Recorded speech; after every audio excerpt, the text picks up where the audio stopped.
ওকে, chemical equilibrium. আচ্ছা, chemical equilibrium বলতে কি বুঝি? ইকুইলিব্রিয়াম মিন্স ধর রিয়াক্টেন্ট থেকে আমরা product pi, right? When reactant react with reagent or react in presence of HNO or in presence of heat, that should be produced product. Okay, so the reaction reactant to product, সেই রিয়াকশনটা কী হবে? Forward reaction.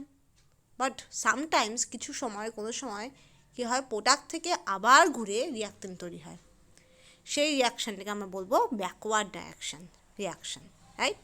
As for example, ধরো আমার reactant থেকে এই যে product formation হচ্ছে, এটাকে বলা হচ্ছে ফরওয়ার্ড রিয়াকশান। ওকে, কিন্তু কোনোভাবে যদি প্রোডাক্ট থেকে আমার অ্যাগেন রিভার্স রিয়াকশান হয়, তো সেটাকে আমরা বলবো ব্যাকওয়ার্ড রিয়াকশান বা রিভার্স রিয়াকশান।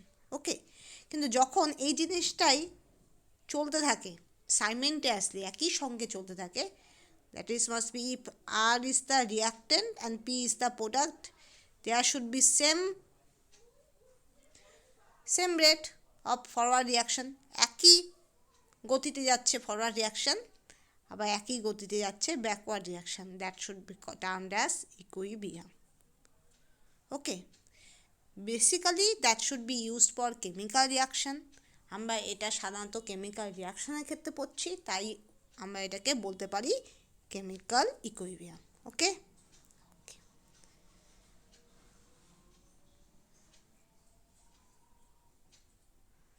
ওকে, এবার আমি কেমিক্যাল ইকুইলিব্রিয়ামের কিছু উদাহরণ বলবো। First one, decomposition reaction. Decomposition মানে কি, কোনো কিছু ডিকম্পোজ হয়ে তার কনস্টিটিউয়েন্ট স্মলার ইউনিট তৈরি করা। যেমন PCl5, ও কী করছে, ও একই সঙ্গে PCl3 তৈরি করছে অ্যান্ড অলসো Cl2 তৈরি করছে। ওকে, কীভাবে আমরা জাস্টিফাই করতে পারি? অ্যাজ ফর এক্সাম্পল, PCl5 স্ট্রাকচারটা কি? ট্রাইগোনাল বাইপিরামিডাল। ওকে, এই স্ট্রাকচার দেখা যাচ্ছে কি, এই যে বন্ড অনেক বেশি উইকার, এস ইলেকট্রন ডেন্সিটি অনেক কম এক্ষেত্রে, যেহেতু এস ইলেকট্রন ডেন্সিটি যেখানে, সেখানে অনেক ম্যাক্সিমাম অ্যাঙ্গেল হবে, রাইট? ম্যাক্সিমাম অ্যাঙ্গেল কোথায়? এখানে 120 ডিগ্রি, এখানে তো হচ্ছে না, এখানে 90 ডিগ্রি, রাইট? তো সেই জন্য এটা আমার এই অংশটা আর এই অংশটা মানে অ্যাক্সিয়ালি পেস্ট দুটো PCl বন্ড কী হয়, উইকার হয়, সেজন্য অল্প হিট ইউজ করলেই সেই দুটো Cl বেরিয়ে যায় আর তৈরি হয় Cl2 gas and PCl3 gas. এবার সবসময় মনে রাখবে, যে কোনো রিয়াকশান ফেভারেবল তখন হয় যখন এনট্রপি ইনক্রিজ করে, গিভস ফ্রি এনার্জি নেগেটিভ হয়, অ্যান্ড অনেক সময় রিয়াকশান ফেভারেবল হয় যখন কোনো gas, as for example chlorine gas, hydrogen gas, sulphur dioxide, carbon dioxide, ethylene gas, acetylene gas, এগুলো রিমুভ হয়, তখন সেই রিয়াকশান মোর ফেভারেবল হয়। ঠিক আছে, এবার এই রিয়াকশানটাও কিন্তু আবার অপোজিটেও যায়, PCl5ও তৈরি হয়, তো মাঝখানে ইকুইলিব্রিয়াম আছে, রাইট? সো এটাকে বলা হয় decomposition reaction. A compound decompose to produce compound other products. Okay, maybe heat is used, then we can say thermal decomposition, মানে থার্মালি ডিকম্পোজিশনটা হচ্ছে বাই ইউজিং হিট ইউজ করে। আরেকটা হলো HNO, দ্যাট ইজ HNO মানে কি, ফটো এনার্জি। HNO বলতে আমরা বুঝি ফটো এনার্জি, সেই ফটো এনার্জির জন্য যে ডিকম্পোজিশন হচ্ছে ওটাকে বলা হয় ফটোকেমিক্যাল ডিকম্পোজিশন। আচ্ছা, okay, next we come displacement reaction. Displacement reaction বলতে বোঝায় একটা এলিমেন্ট আরেকটা এলিমেন্টের জায়গা দখল করবে।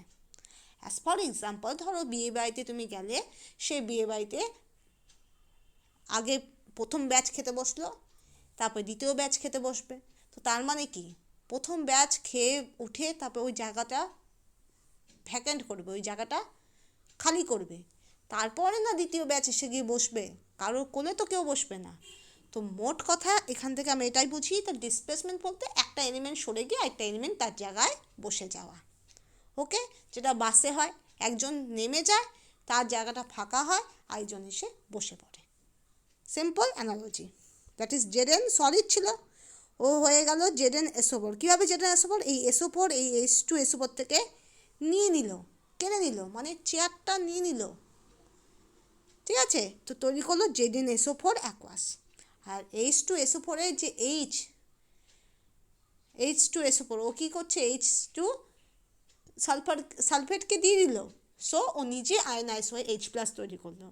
আর ও ইলেকট্রন ডোনেট করে, আর ও ইলেকট্রন নিয়ে, গেইন অফ ইলেকট্রন নিয়ে ও রিডিউস হয়ে হাইড্রোজেন গ্যাস তৈরি করলো। ওকে, এখানে দেখো চেঞ্জেস হয়। জেডেন থেকে কী তৈরি হয়? Zn2+ হয়। সেই Zn2+ SO4 2- সঙ্গে রিয়াক্ট করে আলটিমেটলি তৈরি করে ZnSO4।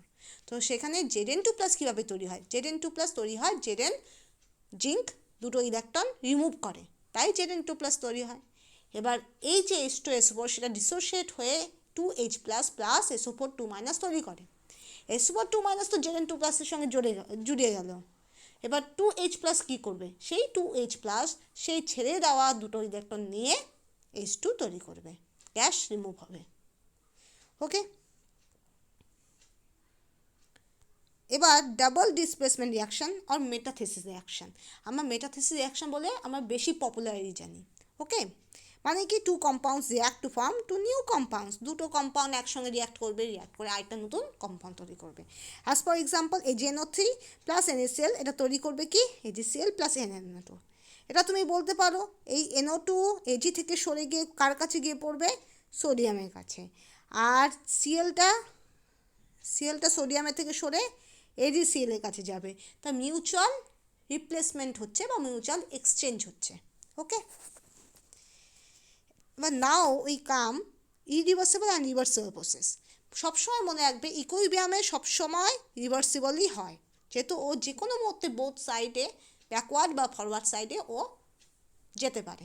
ঠিক আছে, আমি প্রেশার বাড়ালাম, টেম্পারেচার বাড়ালাম, কনসেন্ট্রেশন বাড়ালাম, যা খুশি বাড়ালাম, ওই ইকুইলিব্রিয়ামটা সবসময়, যদি ওই রিয়াকশানটা ইকুইলিব্রিয়াম কন্ডিশনে থাকে, তো সে সবসময় রিভার্সিবল হবে। ওকে, অ্যান্ড অলওয়েজ ইকুইলিব্রিয়াম হবে। আর ইরিভার্সিবল মানে শুধুমাত্র ফরওয়ার্ড ডাইরেকশন যাবে, সেটাকে বলা হয় ইরিভার্সিবল প্রসেস, অ্যান্ড সেখানে কখনোই ইকুইলিব্রিয়াম মেনটেন হবে না। ওকে, নাও আমরা বলতে পারি physical equilibrium, ice equilibrium, water at equilibrium. যখন ইকুইলিব্রিয়াম হবে, rate of melting of ice equal to rate of freezing of water. ওয়াটারের ফ্রিজিং পয়েন্ট, ফ্রিজিং পয়েন্ট মানে কি? হিমাঙ্ক। আর মেল্টিং পয়েন্ট মানে কি? গলনাঙ্ক। তো গলনাঙ্ক, বরফের গলনাঙ্ক ইকুয়াল টু জলের হিমাঙ্ক, সেটা সমান হবে। তার মানে কি? যখন আইস আর ওয়াটার একসঙ্গে থাকা হবে, দেখা যাবে জল কিছুটা লিন তাপ নিয়ে, বরফ কিছুটা লিন তাপ নিবে জলের থেকে, তো কিসে হবে? কনভার্ট হবে, জলে কনভার্ট হবে। আর জল লিন তাপ ছেড়ে কিছুটা হলেও বরফে কনভার্ট হবে, একটা ফিজিক্যাল ইকুইলিব্রিয়াম তৈরি হবে। আইস আর ওয়াটার একটা ফিজিক্যাল ইকুইলিব্রিয়াম তৈরি হবে। এখন কেমিক্যাল ইকুইলিব্রিয়াম যখন হবে, তখন প্রোডাক্ট ফর্মেশন আছে, রিয়াক্টেন্ট ডিকম্পোজিশন আছে। তখন কি হবে? রিয়াক্টেন্ট আস্তে আস্তে কমবে, প্রোডাক্ট ফর্মেশন বাড়বে, একটা টাইম পর দুটোই কনস্ট্যান্ট থাকবে। তো ওই ইকুইলিব্রিয়াম টাইমটাকে আমরা, ইকুইলিব্রিয়াম পজিশনে আমরা বলতে পারি rate of forward reaction equal to rate of backward reaction, RF equal to RB। Okay, যদি আমি প্লট করি, that is reaction rate at Y axis and reaction coordinate at X axis, তাহলে RF মানে কি? রেট অফ ফরওয়ার্ড রিয়াকশন আস্তে আস্তে decrease করছে। কেন?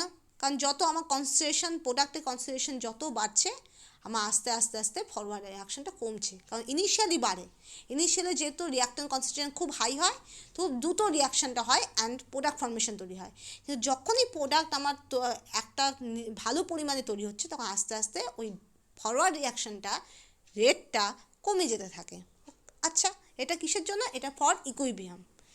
একইভাবে যখন প্রোডাক্ট কনসেন্ট্রেশন যখন বাড়তে থাকে, একটা টাইম পর কী হবে? প্রোডাক্ট কনসেন্ট্রেশন যখন একটা টাইম পর হলো মোটামুটি, তখন কী হবে? আস্তে আস্তে ব্যাকওয়ার্ড রিয়াকশানটাও বাড়তে শুরু করবে। ওকে, একটা টাইম পর একটা ইকুইলিব্রিয়াম আসবে যখন দুটো রেট সমান হবে। ঠিক আছে, দুটো রেট সমান হবে। এবার আমরা কনসিডার করব হোমোজিনিয়াস হেটারোজিনিয়াস ইকুইলিব্রিয়াম। হোমোজিনিয়াস মানে প্রত্যেকে ফেস সেম মানে প্রত্যেকে হয় লিকুইড হিসাবে এক্সিস্ট করবে, নয় সলিড হিসাবে এক্সিস্ট করবে, নয় গ্যাস হিসাবে এক্সিস্ট করবে। Okay, as for example 2SO2 sulphur dioxide gas plus O2 gas, that should be react to produce 2SO3 gas, means sulfur trioxide. Okay, নাও চলে আসো হেটারোজিনিয়াস ইকুইলিব্রিয়াম। সেখানে কী হবে, Fe সলিড কার সঙ্গে রিয়াকশান করবে, ওয়াটার সঙ্গে রিয়াকশান করে Fe3O4 solid plus 4H2 gas. এখানে লক্ষ্য হলো এখানে প্রত্যেকটাই ছিল গ্যাসিয়াস ফর্মে, সেজন্য আমরা বলছিলাম হোমোজিনিয়াস ইকুইলিব্রিয়াম। এখানে কি আছে, এখানে গ্যাস আছে, সলিড আছে, গ্যাস আছে, সলিড আছে, তার মানে এখানে দুটো ফেস এক্সিস্ট করছে, সেই জন্য এটাকে আমরা বলবো হেটারোজিনিয়াস। ঠিক আছে, এবার আমরা কনসিডার করবো ল অফ মাস অ্যাকশন।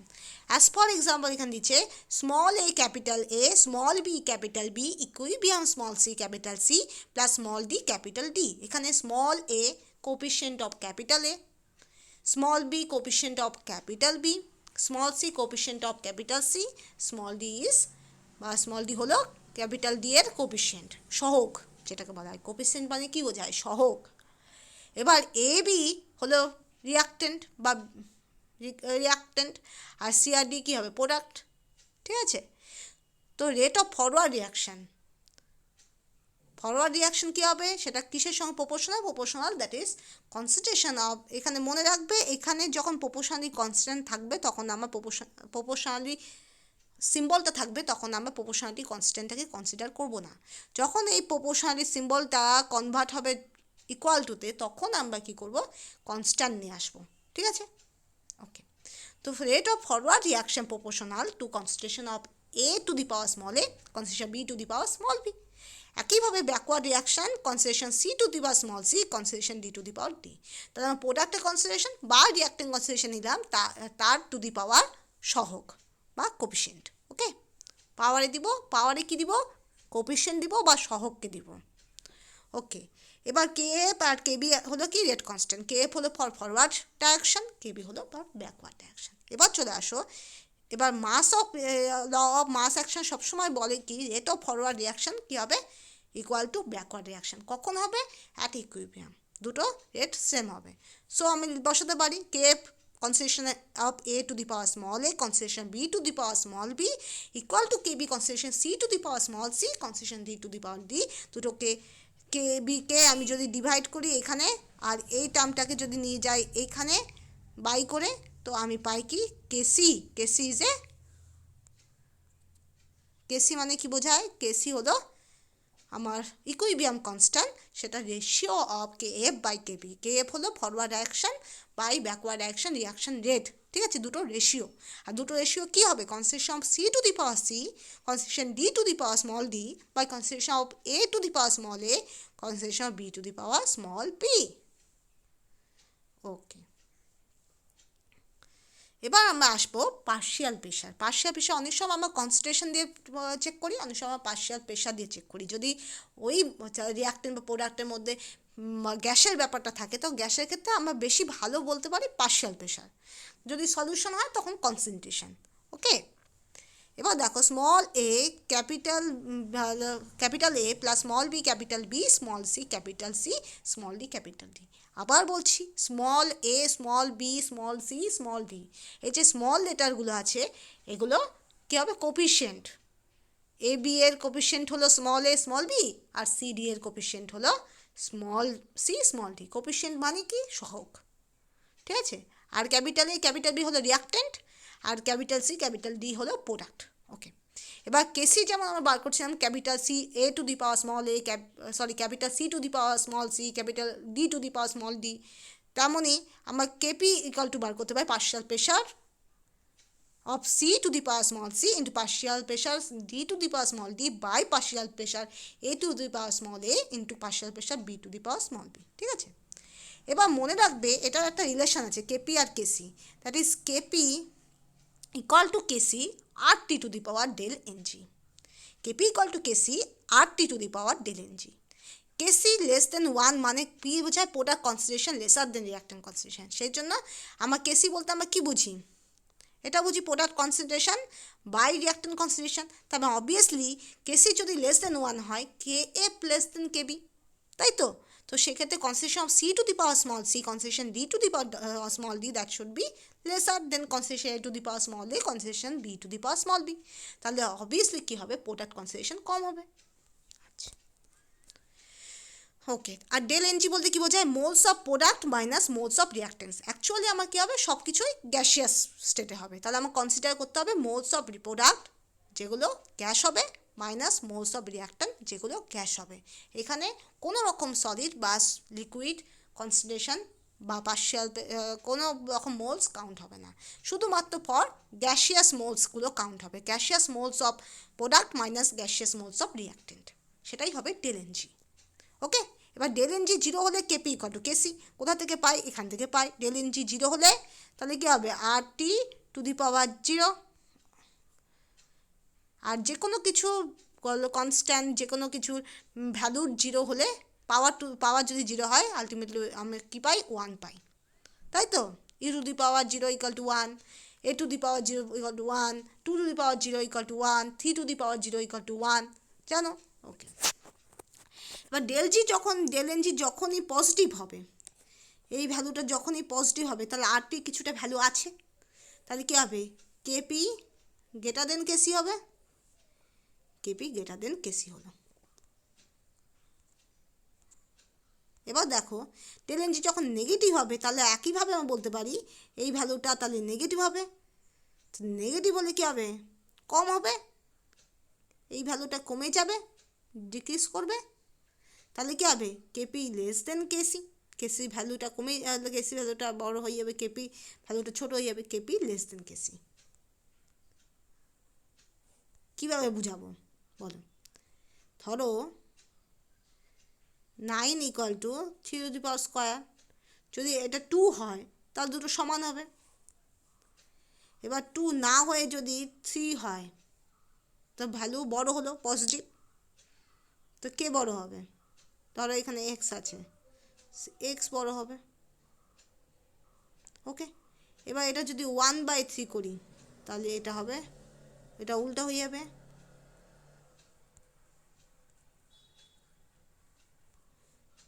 তাহলে এক্স ছোটো হবে। হিসাব অনুযায়ী এরকম ব্যাপারটা। গোটা টার্মটা ধরো আমি এইভাবে করে ভুলভাল বুঝাচ্ছি, দাঁড়াও, জিনিসটা ভালো করে বুঝতে হবে। এক্স ইকাল টু ধরো ওয়াই 3 সামথিং। এবার যদি জিরো হয় তাহলে কী হবে? এটার ভ্যালু কী হবে? ওয়াই হবে। এক্স ইকাল টু ওয়াই, তাহলে কেপি ইকাল টু কেসি। এবার যদি 3-এর ভ্যালু 1 হয় তো এক্স ইকাল টু 3y হয়ে গেল, তাহলে অবভিয়াসলি এক্সের ভ্যালু বেশি, ওয়াইয়ের ভ্যালু হচ্ছে, তো কেপি গ্রেটার দেন কেসি হলো। যদি x equal to y 3 to the power 1 হয় তাহলে আমার কী পাবো? X equal to 3y। তো অবভিয়াসলি এক্সের ভ্যালু ওয়াই থেকে বেশি, যেহেতু x equal to 3y, multiplication of 3 into y, so এক্সের ভ্যালু ওয়াই থেকে বেশি। তো একইভাবে বলছি কেপি গ্রেটার দেন কেসি। এবার ধরো এখানে ওয়াই আছে 3 টু দি পাওয়ার 1/3, তাহলে কী হবে? এই ভ্যালুটা অনেক কম হবে, তো ওয়াই বাই সামথিং হবে, ঠিক আছে? তো আমার সেক্ষেত্রে কী হবে? বা বলতে পারো 1/3 ভ্যালু অনেক কম হবে, তখন সেক্ষেত্রে এক্সের ভ্যালুটা কম হবে, কেপির value less than KC.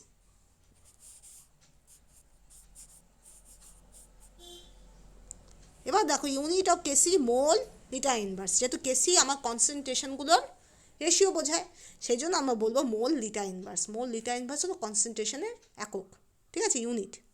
Unit of KP ATM del n g. ATM মানে আরটি, ঠিক আছে? RT del n g. এবার মনে রাখবে এটা experimentally verified, K greater equal 10 to the power cube যদি হয় রেট, তাহলে shows completion of the reaction, তাহলে রিয়াকশান কমপ্লিট হচ্ছে। আমরা কী করে বুঝবো রিয়াকশানে ইকুইলিব্রিয়াম আছে না রিয়াকশান কমপ্লিট হবে? রিয়াকশান কমপ্লিট তখনই হবে যখন কে এর ভ্যালু, দ্যাট ইজ রেট কনস্ট্যান্টের value greater equal 10 to the power cube হয়। আর যখনই less equal 10 to the power -3 হবে, তার মানে reaction does not proceed at all, সেখানে ইকুইলিব্রিয়াম আছে। বোঝা গেল? সেখানে ইকুইলিব্রিয়াম আছে। এবার দেখো রিয়াকশন কোশেন্ট কিউসি বলতে কি বোঝায়, একইভাবে that is small a capital a small plus small b capital b equilibrium small c capital c small d capital d. তো এই যে concentration of product by concentration of রিয়াক্টেন্টের যে রেশিও, এটাকে আমরা বলতে পারি কিউসি। এবার মনে রাখবে যখন ইকুইবিয়াম হয়, দুটো কনসেন্ট্রেশন সেম হয়, product concentration reactant concentration same হয়, তো কিউসি ইকুয়াল টু কেসি হবে। ওকে, কেসি কখন আমরা ডিটারমাইন করতে পারি, মোস্ট অফ দ্য কেসেস ইকুইবিয়ামে, তাহলে আমরা ওটা পাই। ঠিক আছে, কিউসি ইকুয়াল টু কেসি হবে। কিন্তু কেসির ভ্যালু ফিক্সড, যেহেতু ইকুইবিয়ামের ক্ষেত্রেই আমরা কেসিটা ডিটারমাইন করতে পারি, কিন্তু কিউসির ভ্যালু কিন্তু ফিক্সড না। কিউসি বলতে রিয়াকশন কোশেন্ট বলতে বোঝায় product concentration by reactant concentration, সেটা ভ্যারি করতে পারে, সেটা ইকুইবিয়ামের বাইরেও হতে পারে। ওকে, এবার ভালো করে বোঝো, যখনই রিয়াকশান গোস ফরওয়ার্ড, যখনই ফরওয়ার্ড ডাইরেকশন হবে তখন কী হবে, তখন রিয়াক্টেন্ট কনসেন্ট্রেশন আমার বেশি হবে।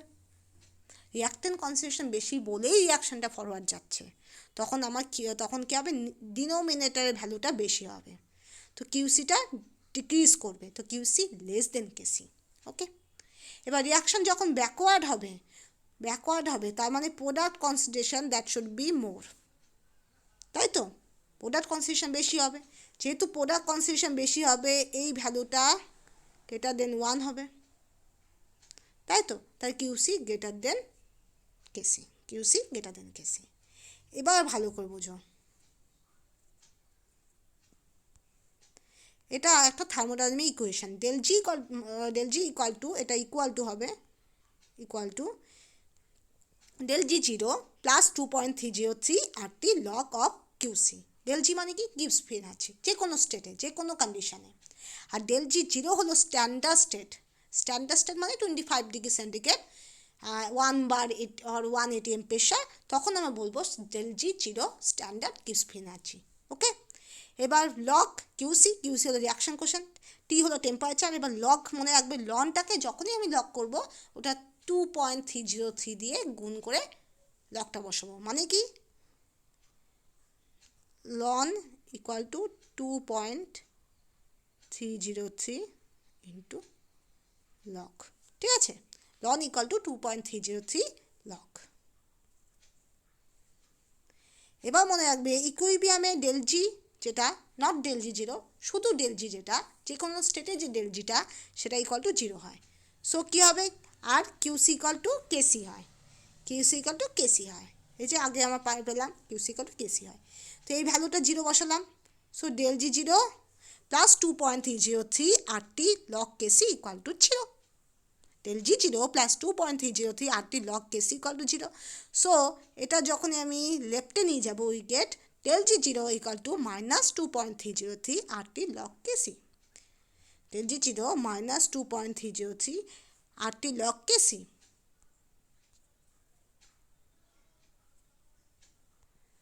তাহলে এখান থেকে আমরা কী পাই, লগ কেপিও বলতে পারি, এখানে লগটা মিস হয়েছে, এখানে একটা লগ বসিয়ে দিবে। এবার লাস্ট অ্যাটলিয়াম প্রিন্সিপাল বলতে কি বোঝায়, if a system at equilibrium is subjected to change in concentration pressure or temperature, the equilibrium shift in the direction that tends to nullify the effect of the change. মানে ইকুইবিয়ামে এমন কোনো জায়গায় যদি concentration pressure বা টেম্পারেচারের কোনো রকম change হয়, ইকুইবিয়ামটা এমনভাবে মেনটেন হবে যাতে ওই চেঞ্জটাকে ও কমিয়ে দিতে পারে বা জিরোতে নিয়ে যেতে পারে। ঠিক আছে, যে চেঞ্জটা হবে সেই চেঞ্জটাকে নষ্ট করতে পারে। ঠিক আছে, যেমন এক্সাম্পল আমি বলছি, ক্লাসে যদি স্টুডেন্টরা খারাপ পারফরমেন্স করে, টিচাররা তাদেরকে বকা দেয়, টিচার তাদেরকে অনেক সময় শাস্তি দেয়, কেন, যাতে তাদের এই খারাপ রেজাল্টটা যাতে প্রতিহত হতে পারে। ঠিক আছে, তেমন concentration, if reactant concentration increase so equilibrium goes forward direction. যখনই রিয়াক্টেন্ট কনসেন্ট্রেশন বেশি হবে রিয়াকশান যাবে কোথায়, ফরওয়ার্ড রিয়াকশান। যখনই প্রোডাক্ট কনসেন্ট্রেশন বেশি হবে তখন যাবে ব্যাকওয়ার্ড রিয়াকশান। ঠিক আছে, আর যখন ইকুইবিয়াম হয় দুটো কনসেন্ট্রেশনই সেম হবে। ঠিক আছে, ওকে, তো কনসেন্ট্রেশন কিন্তু অনেক বড় রোল প্লে করে। Next, pressure, actually no effect of pressure having same number of moles. যদি দুটো সাইডে সেম নাম্বার অফ মোল থাকে, এখানেও দুই ওখানেও দুই, প্রেশারে কোনো এফেক্ট নেই। ঠিক আছে, if number of moles change, যদি মোলস চেঞ্জ হয়, the equilibrium shift in the direction having small number of moles when the pressure is increased and vice versa. তো যখনই মোলস নাম্বারে চেঞ্জ হবে, প্রেশার ইনক্রিজ করলে ইকুইলিব্রিয়াম কোথায় যাবে? যেখানে নাম্বার অফ মোলসটা কম। ঠিক আছে, shift in the direction having small number of moles, যখন প্রেশার ইনক্রিজ করবে। একইভাবে প্রেশার যখন ডিক্রিজ করবে, ইকুইলিব্রিয়াম কোন দিকে যাবে? যেখানে নাম্বার অফ মোলসের সংখ্যা বেশি হবে। ঠিক আছে, অ্যাজ ফর এক্সাম্পল, ধরো কোনো জায়গায় দুটো ভাই বোন আছে, দুটো ভাই বোনই পড়াশোনা করছে, দুজনে সেম রেজাল্ট হচ্ছে, তো তাদের মধ্যে ইকুয়ালি প্রেশার থাকবে। কিন্তু যখনই একজন ভালো রেজাল্ট করবে, একজন খারাপ রেজাল্ট করবে, যার খারাপ রেজাল্টটা কম তার ওপরই প্রেশারটা যাবে বেশি। ঠিক আছে, তেমন। এবার টেম্পারেচার এক্সোথার্মিক, এন্ডোথার্মিক। এক্সোথার্মিক মানে রিয়াকশন হলো, তো হিট রিলিজ করলো, এটাকে বলে এক্সোথার্মিক। অ্যান্ড রিয়াকশন হলো অ্যান্ড হিট গেন আমাদের দিতে হলো, প্রোভাইড করতে হলো, সেটাকে বলা হয় এন্ডোথার্মিক। এবার এক্সোথার্মিক মানে লো টেম্পারেচার ফেভার ফরওয়ার্ড। যখনই এক্সোথার্মিক হবে, হিট রিলিজ হবে, সেখানে আর কোনো আদার কোনো হিটের দরকার নেই, তো সেখানে লো টেম্পারেচার ফেভারেবল হবে। কিন্তু যখনই এন্ডোথার্মিক হবে, আমাকে হিট দিতেই হবে, আদারওয়াইজ রিয়াকশন হবে না, সো সেটা হাই টেম্পারেচারে ফেভারেবল হবে। বোঝা গেল? Next, addition of inert gas at constant pressure. At constant pressure, inert gas added, volume increase, so equilibrium shift where the number of moles increases. যখনই কনস্ট্যান্ট প্রেশার হবে, আমি ইনার্ট গ্যাস দিব, inert gas actually কোনো reaction করে না, ওরা Nobel হয়, মানে ওরা কারোর সঙ্গে রিয়াক্টই করে না। ঠিক আছে, তো ওদেরকে অ্যাড করে কেমিক্যাল কোনো চেঞ্জ হয় না, কিন্তু ওদেরকে অ্যাড করলে at constant pressure volume increase করে। যেহেতু ভলিউম ইনক্রিজ করে, সেজন্য ইকুইলিব্রিয়াম কোথায় যায়? যেখানে নাম্বার অফ মোলস আমার বাড়ে। ঠিক আছে, এবার addition of inert gas constant volume যখন হয়, যখন ভলিউম চেঞ্জ হয় না, তখন কোনো রকম চেঞ্জ হয় না ওভারঅল। ওকে, তো up to this next we study ionic equilibrium, বা নাও আপ টু দিস, এখন এটুকু পর্যন্ত, এরপরে আয়নিক ইকুইলিব্রিয়াম স্টাডি হবে। ওকে, so chemical equilibrium in brief.